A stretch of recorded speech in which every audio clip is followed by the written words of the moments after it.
नमस्कार दोस्तों, स्वागत करता हूं आप सभी का आपके अपने ही यूट्यूब चैनल स्टडी डिलाइट पर।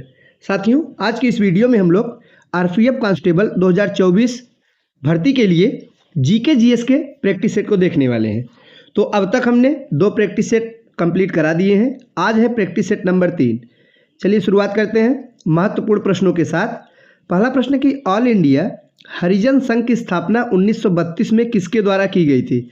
जितने भी प्रश्नों को आज के इस प्रैक्टिस सेट में हमने शामिल किया है साथियों, कुछ इसमें नए प्रश्न हैं और कुछ एग्जाम में पूछे गए प्रश्न हैं और सभी महत्वपूर्ण है। पहला प्रश्न है कि ऑल इंडिया हरिजन संघ की स्थापना 1932 में किसके द्वारा की गई। तो आप लोग बताएंगे तो किसके द्वारा, तो महात्मा गांधी द्वारा। ध्यान दीजिएगा साथियों, मॉडर्न हिस्ट्री का प्रश्न है। यहाँ से आपके 2 प्रश्न तैयार हो रहे हैं। पहला ये है कि ऑल इंडिया हरिजन संघ की स्थापना किसने किया, तो आप बताएंगे महात्मा गांधी। ऑल इंडिया हरिजन संघ महात्मा गांधी। दूसरा कि स्थापना कब हुई, तो आपको डेट भी याद रखना है, सन है 1932 में। नेक्स्ट है विक्रमशिला विश्वविद्यालय किनके द्वारा स्थापित किया गया था। तो साथियों, एक विक्रमशिला विश्वविद्यालय है, तो हमें बताना है कि स्थापना किसने किया था। तो धर्मपाल ने। किसने किया था? धर्मपाल ने। तो इसको याद कैसे रखेंगे, तो कोरिलेट करिए। विक्रमशिला विश्वविद्यालय यानी कि ये पढ़ने के लिए विश्वविद्यालय की स्थापना कराई जाती है, तो एक धर्म का काम है। कहते नहीं है कि यहाँ पढ़ाई लिखाई, अगर आप विद्यालय खुलवा दे रहे हैं, विश्वविद्यालय खुलवा रहे हैं, तो बड़ा धर्म का काम है। तो इस प्रकार से आप धर्म से धर्मपाल करके याद रख सकते हैं। विक्रमशिला विश्वविद्यालय धर्मपाल।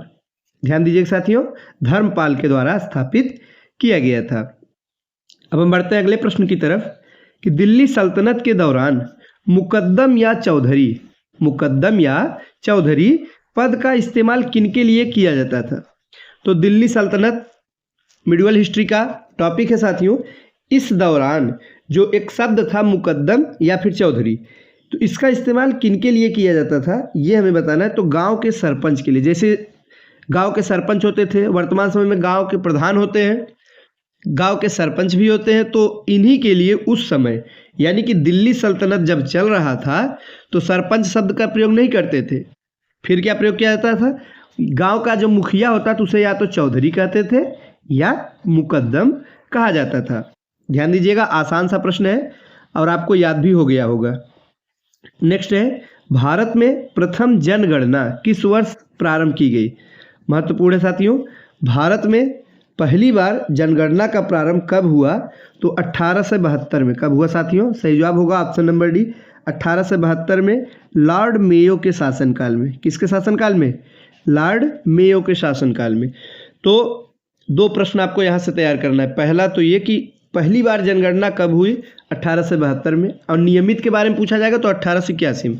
तो साथियों किसके शासनकाल में हुई, तो आप बताएंगे लॉर्ड मेयो के शासनकाल में।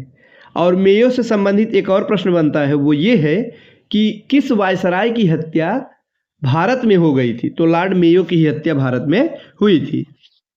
आगे कि भारत छोड़ो आंदोलन के दौरान खुफिया रेडियो का संचालन किसने किया। महत्वपूर्ण है। तो भारत छोड़ो आंदोलन, सबसे पहले इससे संबंधित कुछ फैक्ट है आपको याद होना चाहिए कि कब शुरुआत हुई, 1942 में। भारत छोड़ो आंदोलन की शुरुआत 1942 मुंबई से होती है। कहाँ से साथियों? तो मुंबई से भारत छोड़ो आंदोलन की शुरुआत होती है। नेतृत्वकर्ता थे महात्मा गांधी। कौन थे? महात्मा गांधी थे। और एक प्रश्न आपको तैयार रखना है, वो क्या है कि इसी आंदोलन में गांधी जी ने करो या मरो का नारा दिया था। कौन सा नारा दिया था? डू और डाई, यानी करो या मरो का नारा गांधी जी ने किस आंदोलन के दौरान दिया, आप क्या बताएंगे? भारत छोड़ो आंदोलन के दौरान दिया। अब चलिए हम इस प्रश्न की तरफ बढ़ते हैं। इसमें क्या कहा गया है कि भारत छोड़ो आंदोलन के दौरान खुफिया रेडियो किसने प्रारंभ किए। तो खुफिया रेडियो का प्रारंभ उषा मेहता ने किया था। सही जवाब होगा ऑप्शन नंबर डी। ध्यान दीजिएगा, जब भारत छोड़ो आंदोलन की शुरुआत होती है तो अंग्रेजों द्वारा जितने भी नेतृत्व करता थे गांधी जी सहित अन्य क्रांतिकारियों को गिरफ्तार कर लिया गया। तो क्या हुआ कि नेतृत्व विहीन हो गया साथियों। तो जल्द ही खुफिया यानी भूमिगत होकर रेडियो का संचालन शुरू किया गया। किसके द्वारा किया गया ये हमें बताना है। तो उषा मेहता, आप लोग नाम जरूर याद रखेंगे, उषा मेहता, इन्होंने भूमिगत होकर रेडियो संचालन किया और क्रांतिकारी गतिविधियों में भाग लेती रही। खुफिया रेडियो का संचालन पूछेगा तो क्या बताएंगे? उषा मेहता। अब भारत छोड़ो आंदोलन की शुरुआत कब हुई? 1942 में गांधी जी द्वारा। इसमें कौन सा नारा दिया गया? करो या मरो का नारा देते हैं। मुंबई से इसकी शुरुआत होती है। ये सब कुछ फैक्ट है साथियों, आपको याद रख लेना है। नेक्स्ट है, बंगाल विभाजन के विषय में किसने कहा था कि विभाजन हमारे ऊपर बम की तरह गिरा? जब बंगाल विभाजन हुआ, कब हुआ? 1905 में। किसके द्वारा? लॉर्ड कर्जन के द्वारा। आपको ये फैक्ट हमेशा याद रहने चाहिए। किसके द्वारा साथियों? लॉर्ड कर्जन के द्वारा 1905 में बंगाल विभाजन हुआ। तो ये बताना है हमें कि किसने ऐसा कहा था कि विभाजन हमारे ऊपर बम की तरह गिरा। कैसे गिरा? बम की तरह, जैसे कोई बम फेंक दिया हो, इस प्रकार से ये विभाजन है। ये कहा था सुरेंद्र बनर्जी। किससे कहा साथियों? सुरेंद्र बनर्जी। इसका सही जवाब होगा ऑप्शन नंबर डी। नेक्स्ट है, 1929 ईस्वी में लाहौर में आयोजित भारतीय राष्ट्रीय कांग्रेस के अधिवेशन का अध्यक्ष कौन था? तो 1929 की बात की जा रही है। तो जो लाहौर में आयोजित हुई थी उसकी अध्यक्षता जवाहरलाल नेहरू ने किया था। सही जवाब होगा ऑप्शन नंबर सी। आप लोग पढ़े होंगे साथियों, 1929 का ही अधिवेशन है जब जवाहरलाल नेहरू द्वारा पूर्ण स्वराज की मांग की गई थी। लाहौर में रावी नदी के तट पर मध्य रात्रि को साथियों इन्होंने पहली बार नवगृहित झंडा भी फहराया था। क्या फहराया था? पहली बार झंडा फहराया गया था। और इसी समय 26 जनवरी को एक डेट निर्धारित किया गया कि स्वाधीनता दिवस के रूप में मनाने के लिए। नेक्स्ट है, गदर पार्टी की स्थापना कहाँ पर हुई थी? तो कुछ ऐसी क्रांतिकारी गतिविधियां थी जो भारत के बाहर संपन्न हो रही थी, उसी में एक है गदर पार्टी। स्थापना कहाँ हुई? संयुक्त राज्य अमेरिका के सैन फ्रांसिस्को में। सही जवाब होगा ऑप्शन नंबर बी। लाला हरदयाल, आपको नाम याद रखना है, संस्थापक थे। कौन थे साथियों? लाला हरदयाल, ये संस्थापक थे। और स्थापना कहाँ हुई थी? संयुक्त राज्य अमेरिका में। नेक्स्ट है, 1905 ईस्वी में सर्वेंट्स ऑफ इंडिया सोसाइटी की स्थापना किसके द्वारा की गई? तो servants of India society Gopal Krishna Gokhale. किसके द्वारा? गोपाल कृष्ण गोखले। कब? 1905 ईस्वी में। नाम आपको याद रखना है, गोपाल कृष्ण गोखले। नेक्स्ट है कि अनहैप्पी इंडिया पुस्तक के लेखक कौन है साथियों? तो अनहैप्पी इंडिया ये जो पुस्तक है इसके लेखक हैं लाला लाजपत राय। कौन है? Lala Lajpat Rai. Unhappy India, unhappy या अप्रसन्न, ऐसे करके ऐसे भी याद रखिएगा, लाला लाजपत राय। तो ये हमेशा साथियों अनहैप्पी इंडिया पुस्तक के लेखक हैं लाला लाजपत राय। अगला प्रश्न है हमारा, किरातार्जुनीयम पुस्तक किसने लिखा थे? संस्कृत का एक प्रसिद्ध पुस्तक है साथियों, और संस्कृत के प्रसिद्ध कवि हुए हैं, कौन थे? वे थे भारवी। ध्यान दीजिएगा, भारवी द्वारा लिखा गया है किरातार्जुनीयम। इसमें क्या है? किरात वेशधारी भगवान शिव और अर्जुन का जो युद्ध हुआ था इसके बारे में इसमें वर्णन मिलता है। तो महाकवि भारवी हैं जो कि किरातार्जुनीयम के लेखक हैं। नेक्स्ट है, आईने अकबरी किसके द्वारा लिखी गई? आईने अकबरी, तो ये साथियों अबुल फजल द्वारा लिखी गई थी। अकबर का जीवन चरित्र इसमें वर्णित है। अबुल फजल ने लिखा था आईने अकबरी। किसने लिखा? अबुल फजल ने। ऑप्शन नंबर डी हमारा सही जवाब होगा। दक्कन ट्रैप पठार का गठन किस काल में हुआ था? इसका ये कब किस काल में बना साथियों? वो कौन सा काल था? वो था Cretaceous. Option number C, Cretaceous काल में बना था। विश्व का वृहत्तम डेल्टा निर्मित होता है, यानी कि पूरे वर्ल्ड का सबसे बड़ा डेल्टा किस नदी के द्वारा बनता है ये पूछा गया है। तो वो नदी है गंगा एवं ब्रह्मपुत्र द्वारा। कौन सी नदी है? गंगा एवं ब्रह्मपुत्र। ऑप्शन नंबर ए सही होगा। और डेल्टा का नाम क्या है? तो सुंदरवन डेल्टा। साथियों सुंदरवन डेल्टा बांग्लादेश बनता है, भारत के पड़ोसी देश में। और सुंदरवन डेल्टा दो नदियों के द्वारा बनाया जाता है। एक तो है गंगा नदी अपने देश की, एक है ब्रह्मपुत्र। दोनों आके मिलती हैं, यहाँ पर विश्व का सबसे बड़ा डेल्टा बनता है। उस डेल्टा का नाम है सुंदरवन डेल्टा। यहाँ पर मैंग्रोव वन भी पाए जाते हैं, परीक्षा में पूछा जाता है। मैंग्रोव वन यहाँ पर पाए जाते हैं। नेक्स्ट है, महाद्वीप अलग कैसे हुए? तो पहले साथियों आप लोग पढ़े होंगे कि जब पृथ्वी का निर्माण हुआ था तो प्रारंभ में सभी महाद्वीप एक आपस में जुड़े हुए थे। तो पैंजिया और पैंथालजा का उस समय सिद्धांत था, महासागर अलग थे, महाद्वीप अलग थे। तो ये जो है महाद्वीप आपस में कैसे अलग हो गए ये हमें बताना है। तो विवर्तनिक क्रिया से। कौन सी क्रिया? विवर्तनिक क्रिया। ऑप्शन नंबर बी हमारा ठीक जवाब होगा। नेक्स्ट है कि कौन सी मिट्टी नदियों द्वारा निर्मित है? इसमें से वो कौन सी मिट्टी है जो नदियों द्वारा निर्मित है? तो जलोढ़ मिट्टी। कौन सी है? जलोढ़ मिट्टी।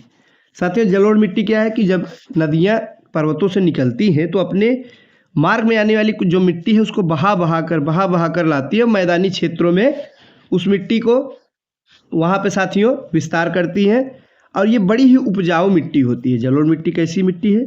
उपजाऊ मिट्टी होती है और इसी को कहते हैं जलोढ़ मिट्टी। इस प्रकार से ध्यान दीजिएगा कि नदियों द्वारा निर्मित जो मिट्टी है वो है जलोढ़ मिट्टी।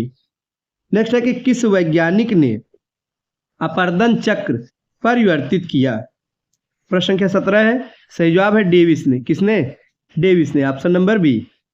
आगे है कि एशिया का सबसे बड़ा जलप्रपात हुंडरू जलप्रपात किस जगह के पास है? सबसे पहले तो आपको ध्यान देना है कि एशिया का सबसे बड़ा जलप्रपात कौन सा है? तो हुंडरू। कहाँ पे है? रांची में, झारखंड के रांची में। ऑप्शन नंबर ए हमारा ठीक जवाब होगा।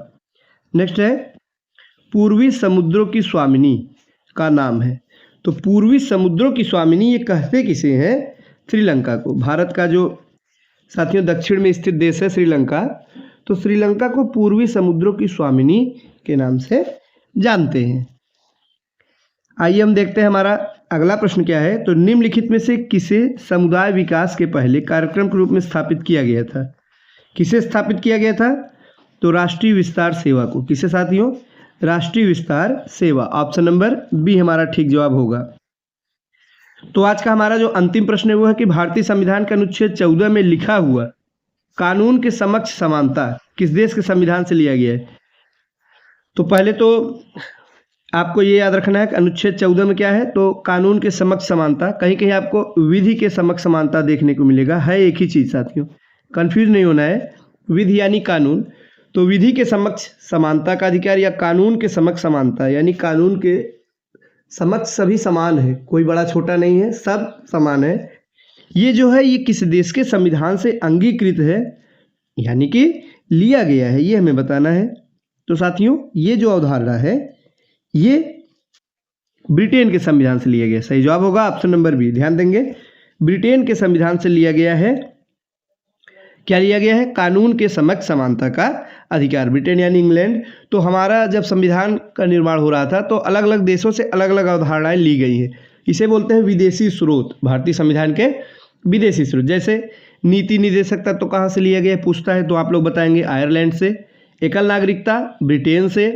मूल अधिकार कहाँ से है? अमेरिका से। ऐसे ही अलग अलग अवधारणाएं हैं साथियों, तो इन्हें आपको याद भी करना है और इसके लिए हमने एक अलग से वीडियो अपने चैनल पर अपलोड कर दिया है, आप जाके उसे देख सकते हैं।